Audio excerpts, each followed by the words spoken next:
Have you ever had one of those moments where your entire world just stops? I'm talking about that split second where everything you thought was true about your life, your name, your family, your very DNA just goes up in smoke.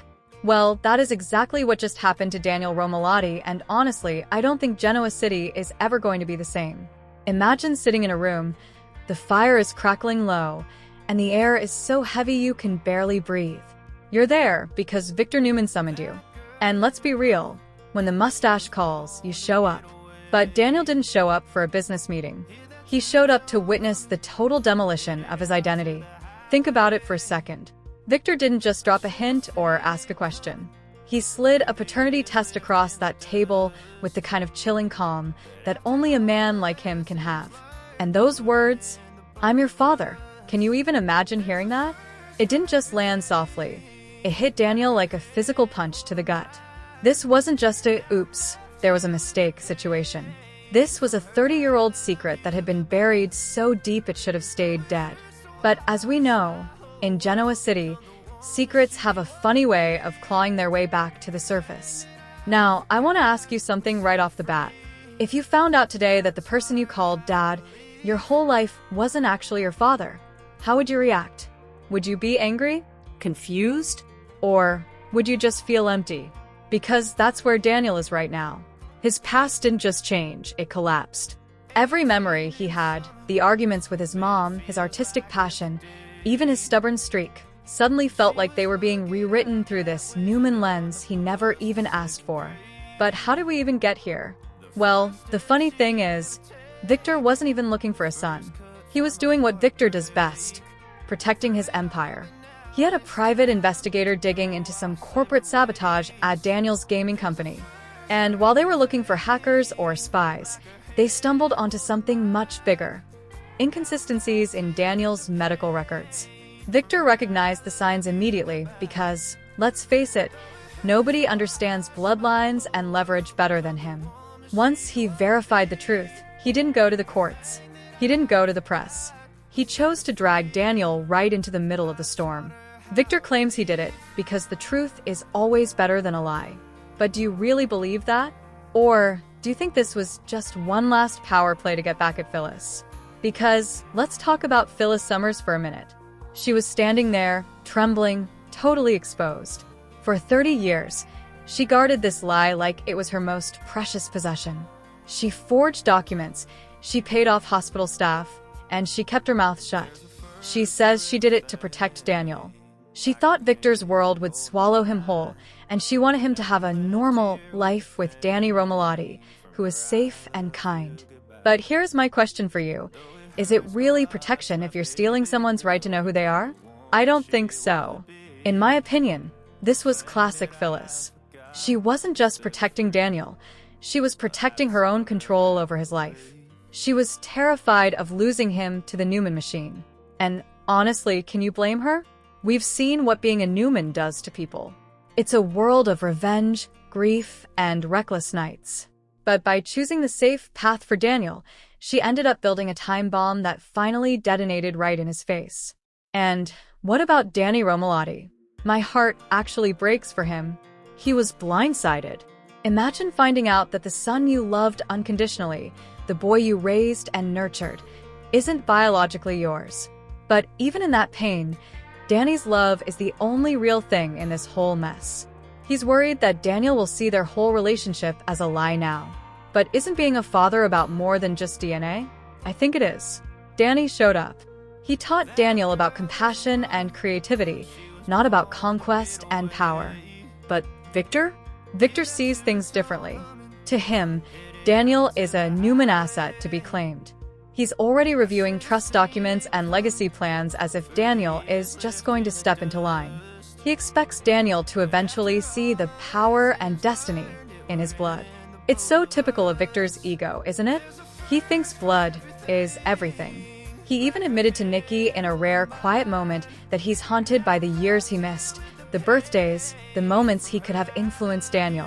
But he still treats the situation like a business merger. The psychological toll on Daniel is just massive. He's not just mad, he's reeling. He looked at his mother and realized that every time she said she knew what was best for him, It was rooted in this one monstrous secret. He feels like his entire life has been a fabrication. And when he recoiled from both of them, you could really feel that sense of betrayal. He didn't see a protective mother or a long-lost father. He saw two people who have been manipulating his existence since before he was born. So, what does a person do when their identity is in tatters? Well, Daniel did the only thing he could. He left. He decided to walk away from Genoa City to try and find out who he actually is when you strip away the false narratives and the inherited empires. It's an act of survival. He needs to rebuild himself from the ground up without Phyllis's influence or Victor's pressure. But even miles away, he can't escape it. He's looking at his memories with Danny Romalotti and feeling this new layer of guilt.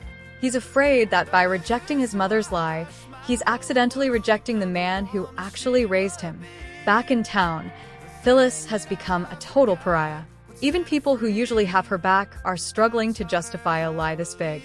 She's wandering around like a ghost, realizing that for the first time, she can't talk her way out of this. She's haunted by that look on Daniel's face when he told her he was done. She finally had a public breakdown where she admitted it wasn't just about protecting Daniel, it was about her own fear of being irrelevant in his story. It was a raw moment, but does it change anything? Probably not. And then there's the rest of the family. Summer is caught in the middle of this soap opera nightmare. Think about how weird this is. Her brother is now biologically her uncle. She's being pulled in two directions, with Victor wanting her to be a bridge to Daniel and Phyllis clinging to her as her last emotional anchor. It's an impossible position to be in.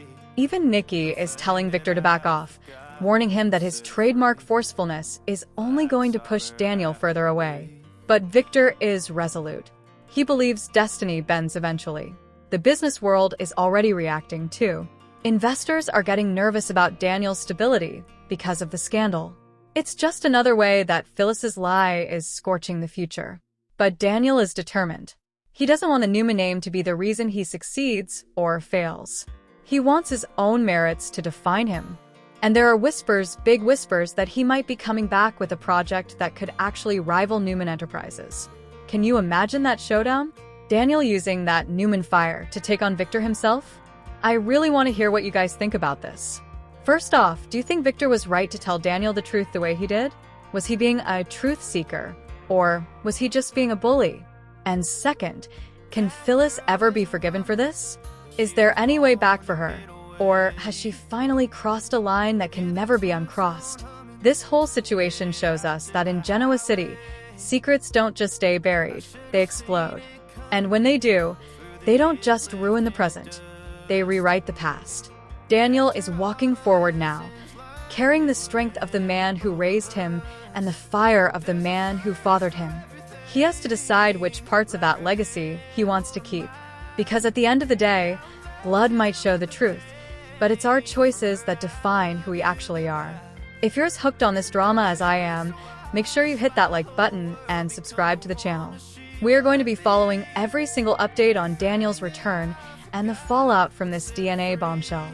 There is so much more to unpack, and you definitely don't want to miss what happens when Daniel and Victor finally come face to face again. Drop your theories in the comments. I love reading what you guys think is going to happen next.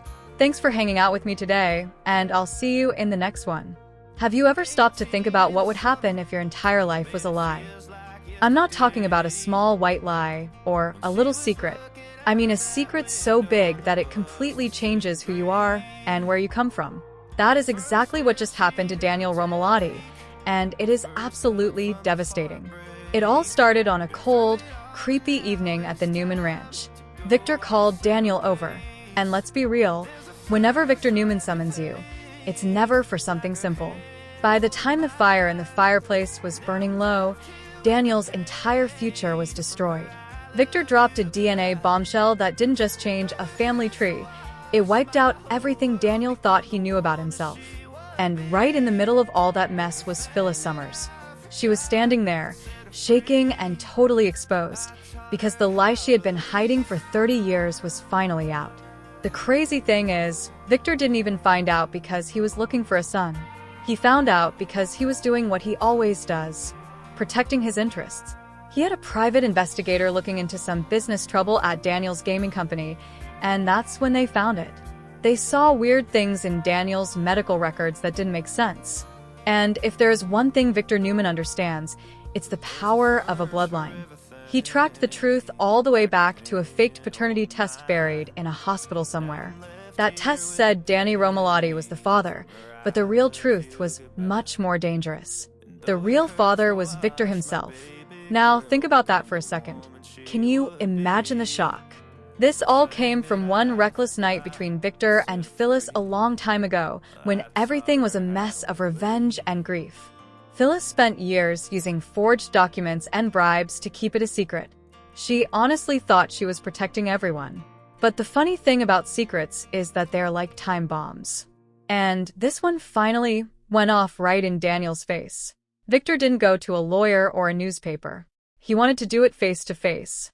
He dragged Daniel right into the middle of the storm because he believes the truth is always better than a lie, even if it's cruel. Phyllis was begging him to stop, crying and saying she was just young and scared back then. She was terrified that if people knew Victor was the father, it would ruin Daniel's life. She wanted him to have a normal childhood with Danny, who actually loved him. But Victor didn't care about her excuses. He was furious. He wasn't just mad about the lie, he was mad about the 30 years that were stolen from him. He hated that a Newman heir was raised by someone else. So, while Daniel thought he was there for a business meeting, he was actually walking into an emotional firing squad. Victor just slid those DNA results across the table with total calm and said, "I'm your father." How would you even react to that? Those words didn't just land. They hit Daniel like a punch. He was standing there, looking back and forth between Victor's cold face and his mother's crying eyes. Suddenly, his whole past started rewriting itself in his head. He started thinking about his art, his stubbornness, and how much he hates authority. Suddenly, all of those things felt like they were just parts of being a Newman. He looked at Phyllis and demanded to know if his whole life was a fake. And Phyllis couldn't run anymore. She had to admit that she changed the test results because she thought the Newman world would eat Daniel alive. But here's the thing. Daniel didn't feel protected. He felt betrayed. In his mind, his mother hadn't just lied about who his dad was. She had stolen his right to choose his own path. She took away his chance to decide if he even wanted to be a part of that legacy. He turned on both of them immediately. He accused Victor of using the truth as just another power move, and he accused Phyllis of manipulating his entire existence. His voice was literally breaking as he realized that every time his mom said she was doing what was best for him, it was all based on this one huge, ugly secret. And the damage didn't stay in that room. The whole city felt the shockwaves. Danny Romalotti was absolutely crushed. Imagine finding out that the son you love with all your heart isn't actually yours. Danny is terrified that Daniel will look at him and see a lie now, even though his love was always 100% real. Then you have Summer Newman, who is caught right in the middle. She's torn between her mom and the fact that her brother is now technically her uncle. It sounds like something out of a crazy movie, right? She's left questioning her own place in the family, while Victor starts acting like he owns Daniel. Victor started offering Daniel all these resources and jobs at Newman Enterprises, saying he doesn't want anything in return. But honestly, does anyone actually believe that? Daniel certainly didn't. He hated the idea that his success had anything to do with his DNA instead of his hard work. But even while he was pushing Victor away, he couldn't stop seeing Victor's personality in himself. He saw that same drive and that same intensity, and it really messed with his head. Meanwhile, Phyllis became the town villain overnight. People who used to defend her couldn't find a single reason to justify a lie this big. Everyone was questioning every single thing she had ever done or said. Phyllis was spiraling, trying to say she did it for love, but she had to face the fact that her need for control might have destroyed her son. Daniel didn't just pull away, he cut her off completely. He stopped taking her calls and told her he needed to start over from scratch without her influence. That hurt her more than any public shaming ever could. Victor just saw all the emotional pain as the cost of doing business. He is convinced that eventually, Daniel will see the power and destiny that comes with being a Newman. Even Nikki tried to tell him to slow down. She warned him that being too forceful would just push Daniel further away. But Victor is Victor. He thinks time and blood are on his side.